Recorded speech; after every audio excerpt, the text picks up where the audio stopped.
ਜਿਹੜੇ ਭੈਣ ਭਰਾ ਚਾਹੁੰਦੇ ਸਨ ਕਿ ਜੰਗ ਵੇ ਨਾਲ ਲੱਗੇ ਜੰਗ ਚੌਧਰੀ ਲੱਗਣ ਜਾ ਰਹੀ ਹੈ, ਹੁਣ ਸੁਤਨਾ ਟੁੰਗ ਲਓ, ਜੁੱਤੀਆਂ ਹੱਥ ਵਿੱਚ ਕਰ ਲਵੋ, ਫਿਰ ਨਾ ਕਿ ਦੱਸਿਆ ਨਹੀਂ ਹੈ। ਜਿਹੜੇ ਵੀ ਇੱਥੇ ਕਮੈਂਟਸ ਕਰਦੇ ਸੋ ਕਿ ਵੇ ਨਾਲ ਅਗਾਂ ਸਟਾਰਟ ਹੋਣੀ ਚਾਹੀਦੀ ਹੈ, ਸਟਾਰਟ ਹੋ ਗਈ ਜੇ ਚੌਧਰੀ। ਲਬਨਾਨ ਦੇ ਅੰਦਰ ਫਲਾਈਟਾਂ ਜਿਹੜੀਆਂ ਨੇ ਉਹ ਕੈਂਸਲ ਹੋ ਗਈਆਂ ਨੇ ਔਰ ਯੂਰਪੀਅਨ ਜਿਤਨੇ ਵੀ ਹਨ ਮੁਲਕ ਉਹਨਾਂ ਸਾਰਿਆਂ ਆਪਣੇ ਸ਼ਹਿਰੀਆਂ ਨੇ ਕਿਹਾ ਜਿਹੜੇ ਵੀ ਲਬਨਾਨ ਦੇ ਅੰਦਰ ਰਹਿੰਦੇ ਨੇ ਕਿ ਉੱਥੋਂ ਵੇ ਨਾਲ ਆਪਣਾ ਸਮਾਨ ਲੈ ਕੇ ਜੋ ਵੀ ਹੱਥ ਵਿੱਚ ਆਉਂਦਾ ਜੇ ਸਾਈਕਲ ਕੈਂਚੀ ਤੇ ਪਾ ਕੇ ਤੇ ਲਬਨਾਨ ਵਿੱਚੋਂ ਨਿਕਲਣ ਵਾਲੀ ਕਰੋ, ਕਿਉਂਕਿ ਲਬਨਾਨ ਉੱਤੇ ਹਮਲਾ ਹੋਣ ਜਾ ਰਿਹਾ। ਲਬਨਾਨ ਦੇ ਅੰਦਰ ਇੰਟਰਨੈਟ ਜਿਹੜਾ ਉਹ ਵੀ ਕਈਆਂ ਜਗ੍ਹਾ ਤੇ ਬੰਦ ਹੋ ਗਿਆ ਔਰ ਕਈਆਂ ਜਗ੍ਹਾ ਤੇ ਬਿਜਲੀ ਵੀ ਕੋਈ ਨਹੀਂ ਹੈ ਔਰ ਕਿਸੇ ਟਾਈਮ ਵੀ ਇਸਰਾਈਲ ਜਿਹੜਾ ਉਸ ਤੇ ਹਮਲਾ ਕਰ ਸਕਦਾ ਔਰ ਉਹਦੀ ਵਜ੍ਹਾ ਜਿਹੜੀ ਹੈ ਇਸਰਾਈਲ ਨੇ ਉਹ ਇਹ ਦੱਸ ਰਹੇ ਨੇ ਕਿ ਇਸਰਾਈਲ ਦੇ ਅੰਦਰ ਇੱਕ ਹਮਲਾ ਹੋਇਆ ਡਰੋਨ ਨਾਲ ਜਿਹਦੇ ਵਿੱਚ 12 ਬੰਦੇ ਜਿਹੜਾ ਉਹ ਮਰੇ ਨੇ ਔਰ ਇਸਰਾਈਲ ਦਾ ਫਲਸਤੀਨ ਨਿਜ਼ਾਮ ਜਿਹੜਾ ਉਹ ਉਹਨਾਂ ਡਰੋਨ ਵਗੈਰਾ ਨਹੀਂ ਸੀ ਰੋਕ ਸਕਿਆ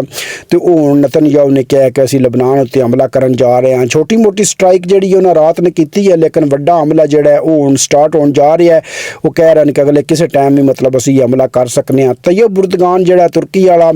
ਉਸ ਕਿਹਾ ਕਿ ਅਸੀਂ ਆਪਣੀਆਂ ਫੌਜਾਂ ਜਿਹੜੀਆਂ ਨੇ ਉਹ ਇਸਰਾਈਲ ਵਿੱਚ ਉਤਾਰਨ ਜਾ ਰਹੇ ਹਾਂ, ਜਿਵੇਂ ਅੱਗੇ ਸਾਂ ਲਿਬੀਆ ਔਰ ਅਜ਼ਰਬਾਈਜਾਨ ਵਿੱਚ ਉਤਾਰੀਆਂ ਨੇ ਉਂਝ ਜਿਹੜਾ ਡਰਾਮਾ ਮੁੱਕਦਾ ਨਹੀਂ ਪਿਆ ਹੈ। ਅੱਗੋਂ ਜਿਹੜਾ ਇਸਰਾਈਲ ਵਾਲਿਆਂ ਉਹਨਾਂ ਤੈਯਬ ਉਰਦਗਾਨ ਨੇ ਕਿਹਾ ਕਿ ਅਸਾਂ ਤੇਰਾ ਹਾਲ ਜਿਹੜਾ ਉਹ ਕਰਨਾ ਹੈ ਜਿਹੜਾ ਸਦਾਮ ਦਾ ਕੀਤਾ ਸੀ ਉਹ ਹੀ ਤੇਰਾ ਹਾਲ ਕਰਨਾ ਹੈ। ਬਰਲ ਤੈਯਬ ਉਰਦਗਾਨ ਆਪਣੀ ਆਵਾਮ ਨੇ ਕਿਹਾ ਕਿ ਤਕੜੇ ਹੋ ਜਾਓ, ਸਾਨੂੰ ਮਜ਼ਬੂਤ ਹੋਣਾ ਪਵੇਗਾ ਇਸਰਾਈਲ ਨਾਲ ਲੜਨੇ ਵਾਸਤੇ ਔਰ ਅਸੀਂ ਆਪਣੀਆਂ ਫੌਜਾਂ ਜਿਹੜੀਆਂ ਨੇ ਉਹ ਇਸਰਾਈਲ ਵਿੱਚ ਉਤਾਰਨ ਜਾ ਰਹੇ ਹਾਂ। ਈਰਾਨ ਨੇ ਕਿਹਾ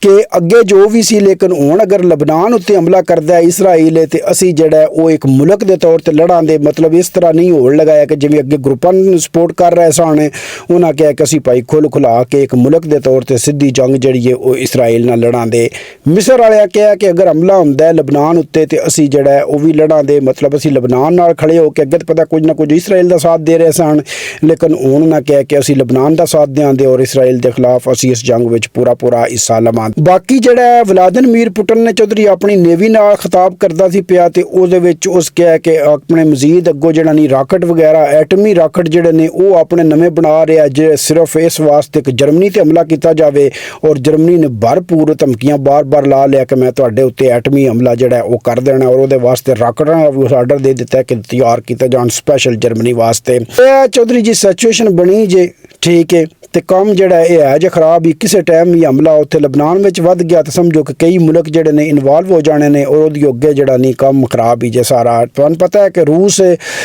ਈਰਾਨ ਔਰ ਚਾਈਨਾ ਔਰ ਫਿਰ ਨਾਰਥ ਕੋਰੀਆ ਉਹ ਸਾਰੇ ਇਕੱਠੇ ਹਨ ਔਰ ਬਾਕੀ ਜਿਹੜੀ ਦੁਨੀਆ ਹੈ ਉਹ ਇੱਦੇ ਸਾਰੀ ਇਕੱਠੀ ਹੈ ਤੇ ਬਸ ਕੰਮ ਹੁਣ ਲਿਤਰੀ ਹੈ। ਬਸ ਤੁਹਾਨੂੰ ਥੋੜਾ ਜਿਹਾ ਸਬਰ ਰੱਖਣਾ ਪਊਣਾ ਤਾਂ ਕਿ ਇੱਕ ਵਾਰੀ ਜਿਹੜਾ ਨਹੀਂ ਉਹ ਥੋੜੀ ਜਿਹੀ ਮਤਲਬ ਕਿ ਥੋੜਾ ਟਾਈਮ ਤਾਂ ਲੱਗਦਾ ਹੀ ਹੈ ਸਾਰੀਆਂ ਚੀਜ਼ਾਂ ਅੱਗੇ ਵਧਣ ਲੱਗਿਆ ਲੇਕਿਨ ਤੁਸੀਂ ਸਾਰੇ ਜਿਹੜੇ ਉਹ ਖੁਸ਼ਕਿਸਮਤ ਕੌਮ ਹੋ ਜਿਹੜੇ ਤੀਜੀ ਵਰਲਡ ਵਾਰ ਵੇਖਣ ਜਾ ਰਹੇ ਹੋ।